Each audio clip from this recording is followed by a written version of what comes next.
Hello everyone, welcome to my channel Renu's Krishna paradise. आज विजयदशमी है, दशहरा, सुबह का टाइम है। मैं नहा धो ली और अपनी रूटीन की पूजा करने के लिए आ गई हूँ। सुबह मैंने अपने लड्डू गोपाल को जगा दिया था, फिर उन्हें बिठाकर पानी वानी पिला दिया था उन्हें, और अब थोड़ी देर के बाद मैं नहा धोकर आ गई हूँ और अब मैं अपने लड्डू गोपाल को स्नान करवा रही हूँ।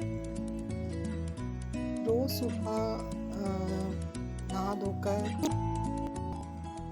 नहा धोकर लड्डू गोपाल को स्नान कराना, उनका श्रृंगार करना, फिर उनकी पूजा अर्चना करना, उसके बाद उन्हें भोग लगाना, ये मेरे रोज़ के नियम हैं। रोज़ नियमित रूप से मैं इसको करती हूँ।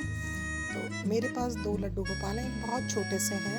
ये जो छोटे वाले हैं ये तो मेरे पास बहुत सालों से हैं, आई थिंक 30 साल हो गए होंगे। सब जो बहुत छोटे से हैं ये मेरे लड्डू गोपाल तब से हैं, और जो मेरे बड़े वाले गोपाल जी हैं इनको भी मेरे ख्याल से 10 साल तो हो चुके हैं। मैं इन दोनों को साथ रखती हूँ।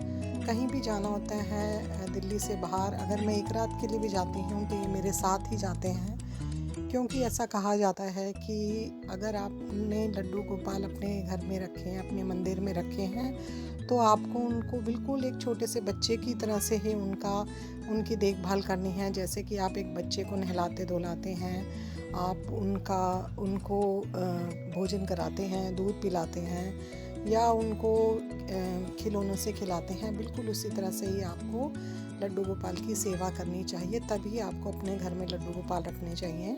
अगर आप अपने घर से बाहर जाते हैं तो आपको हमेशा उन्हें रात के समय तो आपको हमेशा उन्हें अपने साथ लेकर के जाना चाहिए।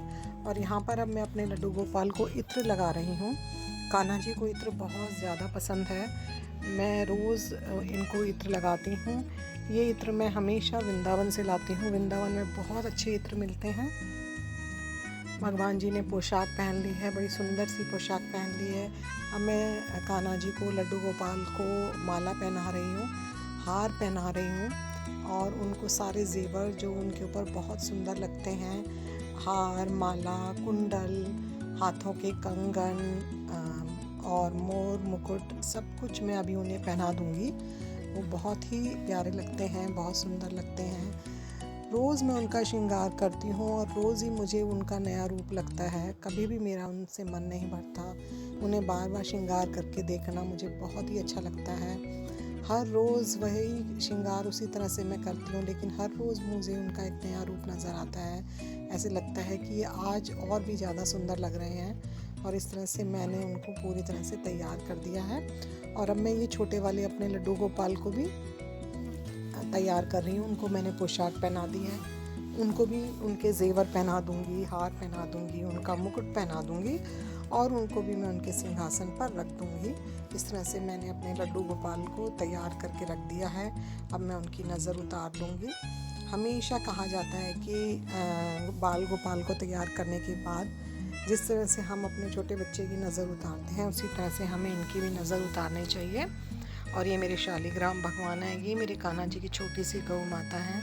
ये हमेशा कान्हा जी के साथ रहती हैं, और हमेशा कहीं पे भी ये जाते हैं। ये इनकी गैया जो हैं कान्हा जी के साथ जाती हैं। अभी मैं इन्हें पानी पिला रही हूँ। सबसे पहले मैं सुबह कान्हा जी को पानी पिलाती हूँ, और उसके बाद अब मैं पूजा करूँगी, और पूजा करने के बाद मैं फिर कान्हा जी को दूध पिलाऊँगी। जोत जला ली है मैंने, दिया बत्ती कर ली है, अगरबत्ती जला ली है, और मैंने अपनी रोज़ की जो पूजा है वो संपन्न कर ली है। मैं पूजा में जो भी कुछ पढ़ती हूँ वो सभी मैं नियमित रूप से रोज़ पढ़ती हूँ। वो मेरी काफ़ी लंबी होती है, तो मैं अभी उसको पूरी पूजा मैं अपनी आपको वीडियो में नहीं दिखा सकती, क्योंकि मुझे मेरी पूजा में 40 से 45 मिनट लग जाते हैं। तो मेरी पूजा अब इस समय संपन्न हो चुकी है। अब हम आज दशहरा है, और हम अब यहाँ पर दशहरे की तैयारी हमने शुरू कर दी है। तो यहाँ पर हम लोग किस तरह से दशहरा मनाते हैं मैं आपको दिखा रही हूँ। ये मेरे हस्बैंड यहाँ पर दशहरा मना रहे हैं। तो ये एक लकड़ी का पटरा है, पाटा है। इसके ऊपर हम ये पटरा हमारा सिर्फ पूजा के लिए ही यूज़ होता है। पूजा करने के बाद हम इसको धोकर अच्छे से पोंछ के वापस से रख देते हैं। इस पटरे को हम किसी और चीज़ के लिए यूज़ नहीं करते हैं। पहले ज़माने में तो गाय के शुद्ध गोबर से दशहरा बनता था, लेकिन इस टाइम में ये सब पॉसिबल नहीं है, गोबर वगैरह शुद्ध गोबर मिलना। तो अब हम इस को आटे से बनाते हैं। तो ये मेरे हस्बैंड आटे से पटरे के ऊपर दशहरा बना रहे हैं। आज के दिन सरस्वती माँ की पूजा होती है। बहुत सालों से, बहुत समय से दशहरे के दिन सरस्वती माँ की पूजा की जाती है। आज के दिन, दशहरे के दिन, बहुत सारे लोग, बहुत सारे बिजनेसमैन नया बही खाता शुरू करते हैं। घरों में भी जब हम पूजा करते हैं तो हम इस पूजा के स्थान पर बच्चों की पढ़ाई की किताबें, स्कूल की किताबें, कॉलेज की किताबें या भगवान की जो होते हैं, पुस्तकें होती हैं, जो भी उनकी पुराण वगैरह शास्त्र घरों में होते हैं, वो सब भी यहाँ पर इस समय पूजा के स्थान पर रखे जाते हैं। तो ये मेरे हस्बैंड बना रहे हैं आटे से। ये आटे से इस तरह से बनाया जाएगा। ये सरस्वती देवी जी हैं। अभी इनके ऊपर जो ये खाने आपको दिखाई दे रहे हैं, इनके बीच में हल्दी लगाई जाएगी। और इस जगह पर ये सब बनने के बाद इसके चारों तरफ छोटी छोटी सी मिट्टी की मटकी टाइप होती है, उनको कुल्हियाँ बोलते हैं, कुल्हियाँ। वो 10 रखी जाती हैं। वो 10 माने जाते हैं रावण के सिर, रावण के शीश माने जाते हैं 10। और उनके अंदर खील बताशे भरे जाते हैं, जिसको हम बाद में प्रसाद के रूप में सब लोग लेते हैं। उस समय में एक्चुअली ये खील बताशे पुराने ज़माने में उस समय यही पैदावार होती होगी, तो इसी को प्रसाद के रूप में रखा जाता होगा। इन सारे खील बताशों को इन मटकियों में भर के पूजा के बाद सभी को ये एक एक मटकी प्रसाद के रूप में ली जाती है। सभी बच्चे या बड़े इसमें से ये लेकर के खा लेते हैं। साथ ही प्रसाद के रूप में आज के दिन घिया का रायता बनता है, उड़द की दाल। हमारे यहाँ पर्टिकुलरली मैं आपको अपने घर की बात बता रही हूँ। हमारे यहाँ आज के दिन घिया का रायता बनता है, उड़द की दाल बनती है और साथ में मीठे पूड़े बनते हैं। ये मीठे आटे की छोटी छोटी सी पकौड़ी की तरह से होती हैं। ये हमारे यहाँ सभी किताबें, भगवान की पुस्तकें रखी जाती हैं। सरस्वती का रूप मानकर इनकी पूजा करी जाती है रखा जाता आज के दिन। शायद उस समय ये चीज़ें उस समय पैदावार इन्हीं चीज़ों की होती होगी। गेहूं के मीठे आटे से पकौड़ियाँ बनाई जाती होंगी उस समय। यही मीठी, वैसे भी त्योहारों में पहले ज़माने में खीर, हलवा या ये मीठे पूड़े ही मिठाई के रूप में बनाए जाते थे।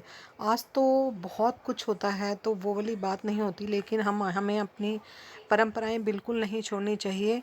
अगर हम अपनी इन परंपराओं को छोड़ देंगे तो बच्चे तो बिल्कुल ही भूल जाएंगे और हमारी परंपराएं बहुत जल्दी लुप्त हो जाएंगी। इसलिए जो भी हैं, जैसे भी हैं, अगर बहुत ज़्यादा बड़े रूप में हम उसको नहीं कर सकते तो हमें छोटे रूप में इसको करनी चाहिए। पहले ज़माने में तो ये बहुत भर भर के बनाई जाती थी, बहुत सारी बनाई जाती थी, लेकिन अब हम थोड़ी सी बना लेते हैं क्योंकि प्रसाद के रूप में तो ये अवश्य होनी ही चाहिए। तो इस तरह से यहाँ पर ये मेरे हस्बैंड ने बना दी है सरस्वती की। अब हम सब लोग यहाँ पर बैठ जाएंगे और मेरे हस्बैंड सरस्वती जी की पूजा करेंगे। सबसे पहले गणेश जी की पूजा होगी। ये सामने मेरी डॉटर इन लॉ और मेरा बेटा बैठे हुए हैं सबसे पहले, और पीछे मेरा छोटा वाला बेटा बैठा हुआ है और मैं यहाँ पर सामने बैठी हुई हूँ। तो सबसे पहले गणेश जी की पूजा होती है, उसके बाद सरस्वती देवी की पूजा होती है।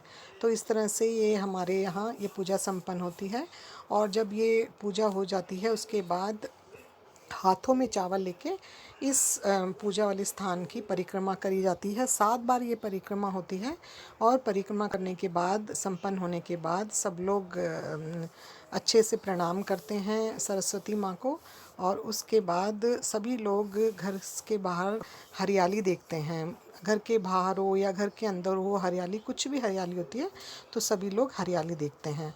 ये यहाँ पर मेरा बेटा अपनी बैंक की किताब उसने यहाँ पर रखी है और अभी पूजा शुरू हो रही है।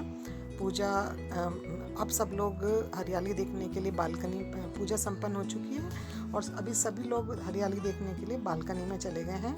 हमारी सोसाइटी में बाहर बहुत ग्रीनरी है, मेरी बालकनी में भी बहुत अच्छे से पौधे लगे हुए हैं, तो सब लोग अभी बाहर निकल के हरियाली देख रहे हैं। और हरियाली देखने के बाद सभी बच्चे या सभी अपने बड़ों का आशीर्वाद लेते हैं, उनके पैर छूकर या उन्हें प्रणाम करके। और इस तरह से आज हमारी दशहरे की पूजा संपन्न हुई।